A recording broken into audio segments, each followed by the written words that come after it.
Good morning, everybody. Here we are Wednesday, midweek. Want to give you a little bit of an update this morning. May corn down a penny, beans down 9.5, and we got Chicago wheat down 3.25. So a little softer start out here this morning. Yesterday, CPI data came out. This is going back to 2021. Obviously, inflation came up pretty quick, and we started to see the decline. What we do need to keep in mind, though, is that it's still up 6% year over year. So it is rather sticky.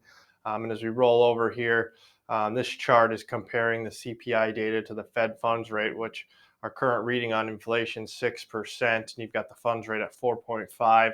Just seems like in the past it's been pretty difficult to tame inflation without getting that Fed funds rate up above the inflation level. So although we're having a little bit of a pullback in here, you kind of got to wonder if these two if these two lines on the chart are going to end up colliding, if you will, or if inflation is going to spike back up. Now, the degree at which the rates have risen is certainly substantial. There's no doubt about that.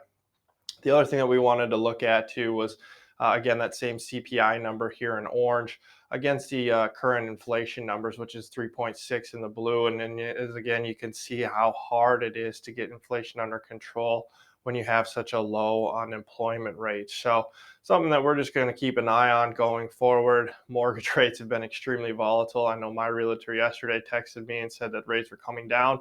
And I kind of had to laugh as I'm sitting here looking at the 10-year chart of bond yields actually going higher as she was texting me. So the volatility is just insane right now, and it's making it very difficult for home buyers and sellers, and really anybody that's looking at some of these longer term credit.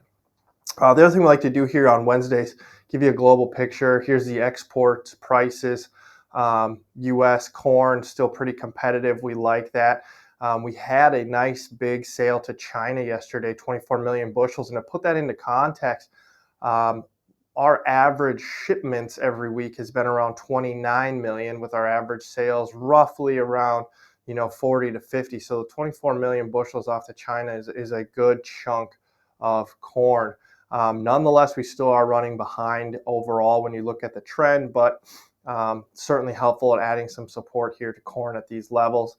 Soybeans, Brazil continues to lead the way with the prices being the most competitive out there. And wheat, currently we aren't even offering a bid for March.